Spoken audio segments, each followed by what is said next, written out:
Matthew, Mark, Luke, and John, who were they? Matthew who? Mark who? Luke who? And John who? What were their last names? When did they write?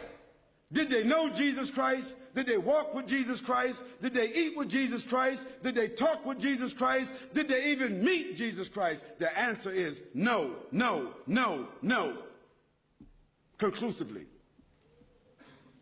The earliest of them that wrote 40 years after Jesus Christ, so they never met him. The last of them wrote 80 years after Jesus Christ, never met him. The other thing is, all of them seem to have written the gospel according to. Now, when you write a letter, do you sign it according to? According to is the third party. If Joanne or Jackie or Bobby or Johnny told me something and I wrote it, I would say according to Joanne, Jackie, Bobby, or Ronnie, according to. But those four people would not write a letter and in front of it say Jackie according to Jackie and not even write her last name. Because if Jackie wrote me a check and only said Jackie, I couldn't cash it. And if I was a policeman and I stopped Jackie on the road and she had a license that only said Jackie, she's going to jail.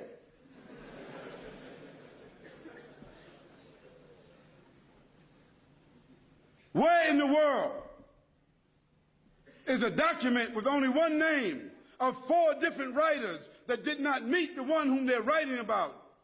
Where is that accepted in the whole world? Nowhere except in the Bible. And the church fathers and the church writers and the Christian historians, they all agree that perhaps those four writers themselves were only pen names. Because a writer would not write his first name according to. And there's a great amount of suspicion that the man called Paul, Saul of Tarsus, that because he wrote all the books from Acts all the way to the end of the New Testament, how many books is that? How many? 16, 15, 17, 19? All the books of Acts on, Colossians, Ephesians, Corinthians, Romans, Galatians, all of those books are written by whom? Paul, Saul of Tarsus, another man who never walked, who never talked, who never met, who never ate, who never prayed, who never knew Jesus Christ. Isn't that something?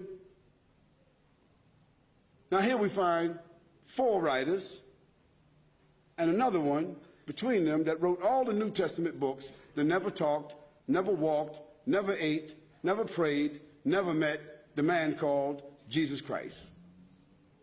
Yet in their words, the first mentioning of the Trinity came from where? From Jesus or from them? The first mentioning of Jesus being divine, a man God, came from whom? From them. The first mentioning that Jesus is the Son of God came from whom? From them. Jesus never said in his own words any such words, but it was the men who never met him, who claimed to have written, who didn't know their last names. And Paul, by the way, before he had that vision on the road to Damascus that only he saw and only he heard, guess what his occupation was? Do you know? He was a bounty hunter, a hunter of Christians, hunting them down like animals, binding them and bringing them to where? To Rome so that they could be executed.